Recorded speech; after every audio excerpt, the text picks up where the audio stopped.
Well, happy Monday, Juneteenth, 2023. Here's our view of Messier 5 for the evening. It is now about 11:15, and we've got patchy clouds up there, so I'm not so sure I'm going to get the greatest views, but this is a nice start. Messier 5, 128 flood, 42 AGC. This is the last of the late spring studies, for in 2 days we shall enter into the summer season, which will be filled with globular clusters. Many similar to this, but not nearly as bright. For Messier 5 is one of the more spectacular globular clusters visible from the northern hemisphere. I've got a short list of planned observing studies for tonight.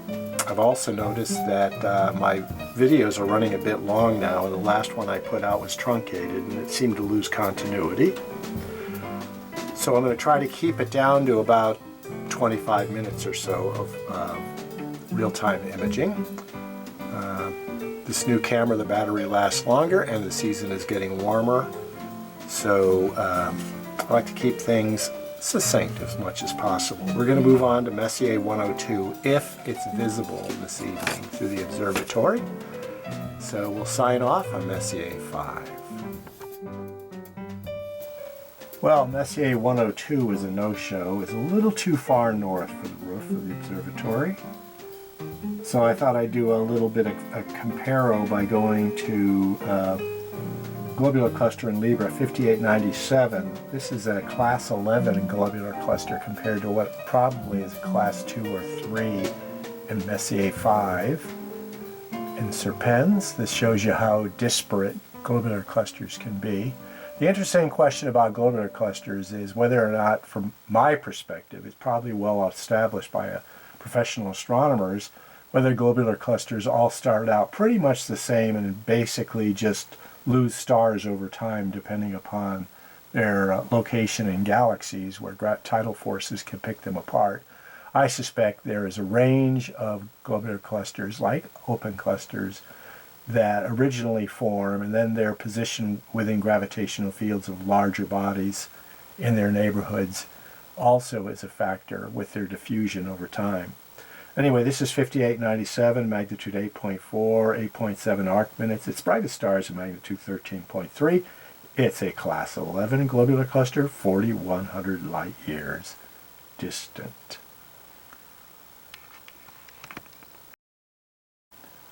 Okay, a third globular cluster. All three of these have already been captured in previous videos, but it's always good to see them under varying seeing conditions. The sky's pretty dark, but there are isolate clouds sometimes masking the different parts of the sky.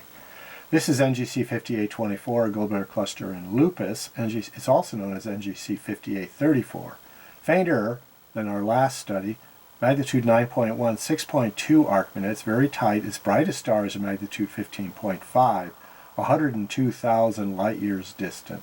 And what makes this particular globular cluster interesting, it is a class 1. And you can tell this is a very condensed globular cluster. You can see some of the fainter stars right around its perimeter. Those are supposed to be of magnitude 15.5, and I have no doubt that the scope is actually able to detect them using 128 flood and 42 decibels of sensitivity through a 6-inch scope. So there's our view. I think I have another study on the list for this evening. And then after that, it's going to be pretty much stepping through the NGC catalog for a little bit. I think I'm going to start at NGC 5700 and we'll see what turns up. So our next study is 5986. It's supposed to be a good view through a 4-inch telescope. We'll see about that. It's probably going to be very low in the sky. We'll have our look when we get there. I think I attempted this globular cluster the other night, but it's super low. Right now it's close to culminating. I don't think it got as close as this last time. I'm not sure if there's anything on the screen. It's globular cluster NGC 5986 in Lupus. Magnitude 7.6, 9.8 arc minutes, so it's fairly large. Magnitude 13.2 brightest stars. It's a class 7 globular cluster, which means it's tilting towards the more diffuse at 34,000 light years distant. And from the point of view of the scope and whether we're seeing anything or not, this baby is minus 37 degrees, 47 minutes, and 8 arc seconds in terms of celestial latitude, which means if it's clearing the fruit trees to the south, I'd be surprised anyway. So this is probably about as high up as I'm going to. I think it's kind of there. I can sort of see it on the screen. It's nice to have been able to capture this one. NGC 5986, almost minus 38 degrees south celestial latitude. So there we go. We missed it the other night, but we got it tonight. So this is our first look of this evening. Okay, what's now forming on the screen is a brightish galaxy, NGC 5701. 5700 was out of the work envelope of the scope too far north. 01 is a galaxy in Virgo, magnitude 10.9, 4.7 by 4.6. It's a class spiral lenticular with a ring, 67 million light years distant. So basically what we should be seeing there is the spiral tips around the galaxy have now basically distended so they meet one another and creating a ring around the galaxy. There's our view. And I'm going to try something a little different tonight. I'm going to see if I can get this to work without disturbing the scope. There is a zoom function on the camera, and I'm going to go in really close. You can see the galaxy there. And there's a view of it. Backing out again to the normal range, we have our look. 5702 is a 13.3 magnitude galaxy in Boötes. It's 20 degrees north, so we should be able to get there. Let's have a look.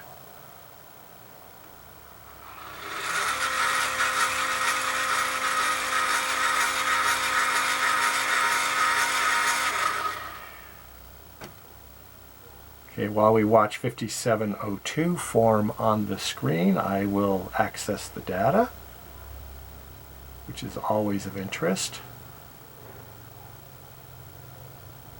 NGC 5702 should be visible on the screen by the time I retrieve the data on it. I can see a small bright core right there with a halo around it. NGC 5702 is a galaxy in Boötes, magnitude 13.3, 1.1 by 0.8 arc minutes. It's a spiral of the lenticular, or class O type, 247 million light years distant. And it's fully formed on the screen at this point. You can see the bright central core, and you can see the aura around it of its spiral arms, magnitude 13.3. NGC 5702. And if I jump ahead, there's another galaxy in Boötes, but it's probably too far north. Another one is even further north. 5705 is a galaxy in Virgo. Its largest, magnitude 12.7. Let's see what it might look like. But I'm going to go ahead and shut down the camera now from imaging while we make the leap. Okay, right near the center of the screen and just above the dark bar, the highest contrast region is NGC 5705, galaxy in Virgo, magnitude 12.7, 3 by 1.9 arc minutes, a spiral with a bar, 78 million light years distant, right along the celestial equator at 43 minutes and 7 seconds. I'll try a little trick again of zooming in just for the experience. I'm not sure it does much to improve the view, but we'll see in the mañana when I look at the screen. Here's our view of NGC 5705. Wow. Okay, I think we might be able to get to this one. It's NGC 5706, a galaxy in Boötes. It's 3 by 3 arc minutes, and magnitude 15.5. So at 128 flood, it should be a pretty good test of the observing conditions this evening. The sky looks pretty dark. Doesn't seem to be a lot of reflected light from the town lights. However, there are some isolate clouds coming by. The scope is clear of the roof try. So let's give this baby a look, and I think it's already forming right about there on the screen. So I'll give you the data on that again, but that's a 15.5 magnitude galaxy. There actually might be another one as well, but certainly that one is pretty clearly a galaxy. There are several faint galaxies in the screen, so I can't be absolutely sure that we are looking at 5706. But let me give you the data on it once again. 5706, dialing it in. That's a pretty bright galaxy there. It's hard to believe that that would be 15.5. Maybe over here towards the center of the screen. Be interesting to find out what galaxy that is. It looks very intriguing. It's got a oblate presentation with a bright global core, plus flanking earlobes is how I would describe it. But that's not likely to be 5706, which is only 0.3 by 0.3 arc minutes. It's an elliptical 950 million light years distant. So what we ought to be looking for is a really bright, faint speck. And I think there's something also there and there. 0.3 arc minutes is roughly about 15 arc seconds in size, which probably be in the order of one of these brighter stars right here. Maybe a little smaller than that one there. But there does appear to be a galaxy right there that fits the requirements of a 15.7 magnitude small elliptical galaxy, 950 million light years distant. Let's see what else is on the queue.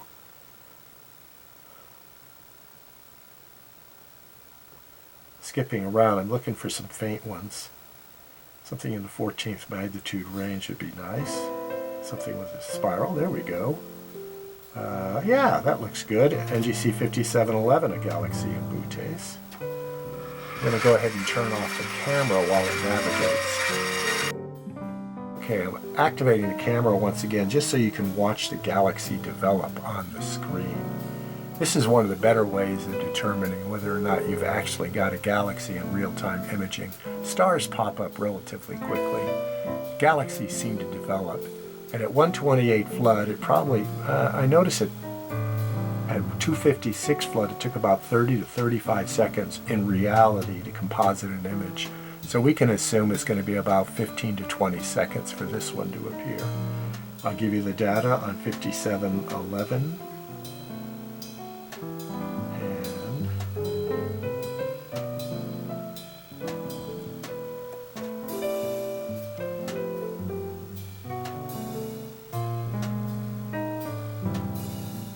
Several galaxies here. There's a nice edgy on-y one right there. Slightly oblate, but pretty close to edge on. That could be it. It's magnitude 13.9, 1 by 0.6 arc minutes, so spiral with a bar, 403 million light years distant. Probably about the size of our own galaxy, maybe a little larger. Probably not as large as M31 would be at that same distance.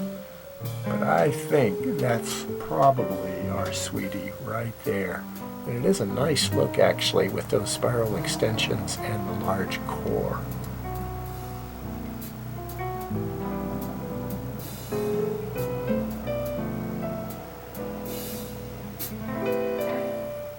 (5713) is a galaxy in Virgo, fairly bright, 11.2, and large, almost 3 arc minutes. We'll make the leap to that one.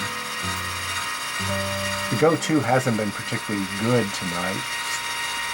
Studies are popping up all over the screen. I've spent some time resynchronizing it several times.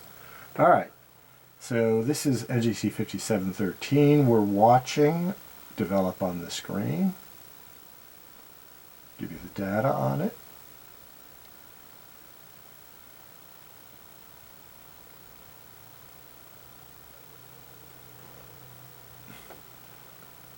Oh, this is pretty bright. Looks like an elliptical. No, it could have spiral arms on it. This is a fairly bright galaxy, NGC 5713, a galaxy in Virgo, magnitude 11.2, 2.9 by 2.5 arc minutes, spiral with a large bar and a core, smallish core, 93 million light years distant. Not a bad look. Man, there's a nice edgy on spiral right there. So if not sure whether that will be north, south, east, or west of the galaxy. Because of equatorial flips, you're never quite sure, and the angle of the OTA on the map, which direction are actually visible on the screen. So that's 5713, 11.2, 2.9 by 2.5 arc minutes with a nice neighboring spiral. Very nice neighboring spiral. That one's too far north. There's a galaxy in Libra, but it's magnitude 13. We've seen a few of those tonight. Too far north on the galaxy in Butes. Another galaxy in Virgo, but it's magnitude 12.9. I only want to capture a few more. I want to capture something fairly faint. Here's a 5721. It's a small, faint 15.3 galaxy in Butes. Let me turn off the camera and we will navigate to it. Now navigating to 5733, a galaxy in Virgo. There were quite a few galaxies that were a little too far north or were of less interest. NGC 5733 is in Virgo. We'll have a look at the data associated with it. Watch it form on the screen.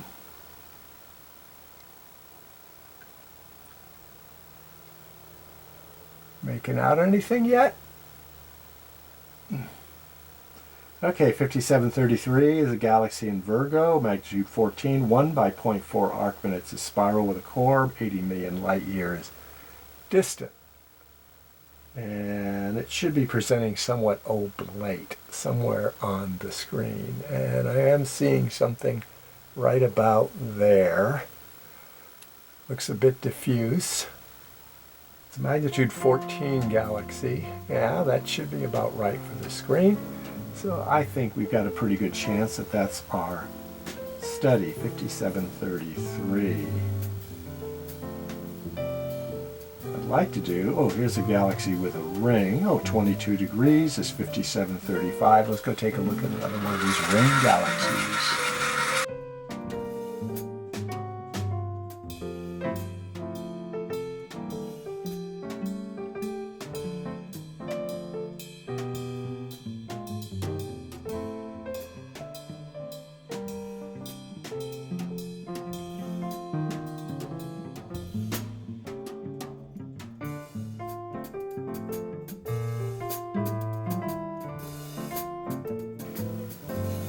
Alright, this is NGC 5735. It may be our Carpe Noctem study for this evening. But it's a worthy view, even though it's rather small scale. It's a galaxy in Butes, magnitude 12.3, 2.4 by 1.9 arc minutes, a spiral with a large bar, 171 million light years distant, and you guessed it, it has a ring. But in addition to the ring, I'm also seeing a bit of a brightening to this side, so there might be some H2 regions over here that are actively developing new open clusters. Let's do that zoomy trick on it. You can see it over there. This is the first night I've actually used the camera zoom, and it makes for an interesting comparo. You can see all the texture in the screen coming out, but that H2 region off at the 3 o'clock position is quite apparent on the zoom function. This will be our last study of the night. It is NGC 5735, a galaxy in Butes, magnitude 12.3, 2.4, 1 by 9, 171 million light years distant, a spiral, a bar, and a ring. Carpe Noctem.